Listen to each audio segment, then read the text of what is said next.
পর্যন্ত যারা আমার হাতের এই বিরিয়ানিটা খেয়েছে কেউ আজ পর্যন্ত সামনে হোক পেছনে হোক কেউ বদনাম করেনি, এবং একবার খেয়ে আবার নিমন্ত্রণ নিজেই রেখে গেছে। যে আমাদের ধারণা আছে বিরিয়ানি মানেই পেঁয়াজ রসুন হেটা বেটা এসব, কিন্তু এটা একদম পেঁয়াজ রসুন ছাড়া একদম শুদ্ধ নিরামিষ বিরিয়ানি। আর আলুগুলো কেটে আমি ধুয়ে রেখেছি, এবার আমি পনিরটাকে কেটে নেব। ব্যাস, ওটা সেদ্ধ করার সময় আমি একটু ফুড কালার একটু নুন দিয়ে এটাকে সুন্দরভাবে সেদ্ধ করে নেব, যাতে আলুটা সেদ্ধ। গুলোকে কেটে রেখেছি, একটু ছোট করেই কেটেছি। আর এখানে চালটাকে ভিজিয়ে রেখেছি। চালটা ভেজাবে, খুব একটা বেশি সময় ভেজাবে না, তাহলে ভাতটা ভেঙে যাবে। ওই ভাত করার জন্য জলটা বসিয়ে দিলাম। জলের ভিতরে একটু তেজপাতাটা ধুয়ে দিয়ে দিলাম, আর একটু গোটা গরম মশলা দেব, আর 2 চামচ মতো নুন দেব। আর আমি একটু গোটা গরম মশলা দিয়ে দেবো, তাহলে খুব সুন্দর একটা সেন্ট আসে। আর নুন দিয়ে দিলাম। এবার জলটা যখন ফুটবে তখন আমি চালটা দিয়ে দেবো। ভাতটা, বিরিয়ানির মূল যেটা সেটা হচ্ছে ভাত। যত সময় ভাতটা ভালো না হয়, মানে ভালো না বলছি, যত সময় ভাতটা না বানানো হয় তত সময় আমি আর অন্য কোনো দিকে ধ্যান দিই না। আমার মন প্রাণ ধ্যান সব থাকে ভাতের হাঁড়ির দিকে, কারণ ভাতটা যদি একটু কম বেশি হয়ে যায় তাহলে কিন্তু বিরিয়ানিটা পুরো মাঠে মারা যাবে। তাই আলুটা সেদ্ধ হয়ে গেছে, জলটা ফুটে ওঠার পরে এবার আমি চালটা দিয়ে দিলাম। চালটা দিয়ে দিয়েছি, এবার কি করবো, পনিরটা ভেজে নেব। একটু নুন দিয়ে দিলাম। তোমরাও কিন্তু পনিরে আলাদাভাবে নুন মাখার দরকার নেই, যদি কিনা তেলের ভেতরে নুনটা দিয়ে পনিরটা ভাজো তাহলে পনিরের ভেতরে নুনটা ঢুকে যাবে। এবার আমি পনিরটাকে ভেজে নিচ্ছি, একটু লাল করেই ভাজবো, কারণ হচ্ছে ভাতের ভেতরে যখন এটা মেশাবো যদি হালকা ভাজা হয় তাহলে পনিরটা ভেঙে যেতে পারে। তাই গোলমরিচ, কয়েকটা কাঁচা লঙ্কা, একটু আদা আর একটা টমেটো, এটা আমি মিক্সিতে খুব সুন্দর করে পেস্ট করে নিয়েছি। আমি হালকা একটু ভেজে নেব। একটু ভাতটা দেখে নেব, মোটামুটি ভাতটা মনে হচ্ছে হয়ে এসছে। আমি আলুটা হালকা একটু ভাজার পরে যে মশলাটা আমি পেস্ট করে রেখেছিলাম সেই মশলাটাকে দিয়ে দিলাম। এবার এই মশলাটা যখন কষানো হয়ে যাবে, তো আরেকবার মনে করিয়ে দিচ্ছি এর ভেতরে কি আছে। গোলমরিচ আছে, কাঁচা লঙ্কা আছে, টমেটো আছে আর আদা আছে। আর এই মশলাটা যখন কষানো হয়ে যাবে তখন আমি এর সঙ্গে মিশিয়ে দেবো হচ্ছে যে মশলাটা আমি বাড়িতে তৈরি করেছিলাম। আর পেস্ট করার আগে আমি যে দেখাবো, কিন্তু রান্না নয়, ঠিক ভাতটার টেনশনে আমি সেইটা করতে ভুলে গেছি। দেখো তো বন্ধুরা, এটা দেখতে কেমন হয়েছে। কারণ আমাদের বাংলা ভাষায় একটা কথা আছে, প্রথমে হচ্ছে দর্শনধারী, তারপর হচ্ছে গুণবিচারী। তো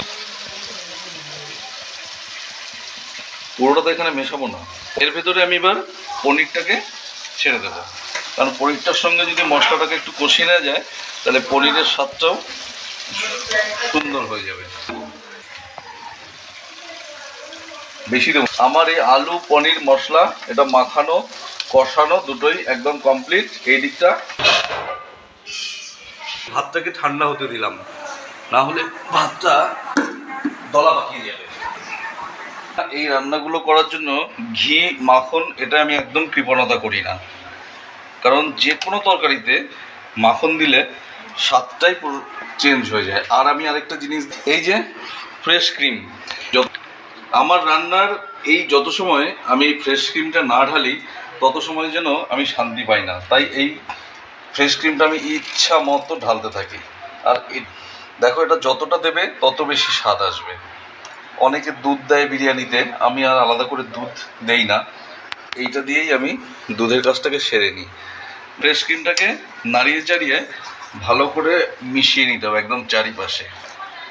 একটু ফ্রেশ ক্রিম দিয়ে এইভাবে নাড়িয়ে বিরিয়ানিটা করে দেখবে, আর সেই দিন খেয়ে যদি ভালো লাগে তাহলে আমার এই রান্নায় কিন্তু একটা কমেন্ট করবে। আর যেমন আজকে এখানে আমি কোনো কাজু বাটা আমন্ড বাটা কিচ্ছু দেইনি, কারণ গোলাপ জল, কেওড়ার জল, মিঠা আতর সবগুলো আমি এখানেই মিশিয়ে দিলাম। এবার যেটা কাজ আছে সেটা, এখানে ফুড কালার দিয়ে আমি একটু ভাতটা মেখে নিয়েছি, আর এটার সঙ্গে একটু ওই মশলাটাকে মিশিয়ে নিচ্ছি। ব্যাস, একটু নুন দাও তো, একটু নুন এর ভেতরে মিশিয়ে নিয়েছি। মেশানোর পরে আরেকটা যেটা করেছি, যে তেজপাতাটা দিয়ে আমি ভাতটা করেছিলাম সেইগুলো বেছে বেছে আমি হাঁড়ির নিচে বিছিয়ে দিয়েছি। এইবার এটা 3-4টে স্টেজে মিশিয়ে নেব, ব্যাস। এবার একটু যে পনির আলু মশলা যেটা করে রেখে পনির আলু মশলা যেটা করেছিলাম সেইটা আমি ধাপে ধাপে মেশাবো, এটাই হচ্ছে এখন কাজ। দেখো কি সুন্দর হয়েছে দেখতে। পরের স্তরে আলু পনিরটা মিশিয়ে দিচ্ছি। এটা হচ্ছে একটু ধৈর্য সহকারে একটু মনোযোগ দিয়ে করতে হবে, কারণ এটা যদি তুমি এক জায়গায় গাদা করে দাও তাহলে মশলাটা সেই জায়গায় পুরো দলা পাকিয়ে যাবে।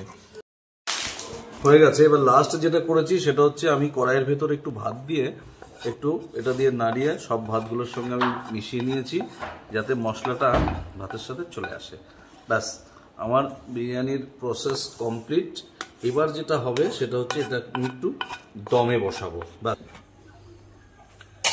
ডেকচিতে জলটা দিয়ে আমি গ্যাসটা ধরিয়ে আমি হাঁড়িটার উপরে বসিয়ে দিলাম। আর এখানে আমি যেটা করলাম না সেটা হচ্ছে আমি আর এখানে আটা মেখে যে দম বিরিয়ানি সেই ব্যাপারটা করলাম না। আমার বিরিয়ানিটা গরম হয়ে গেছে, আমি দমটার ঢাকনাটা খুলে ফেলছি। এবার আমি একটু প্লেটে প্লেটে দেওয়ার চেষ্টা করছি।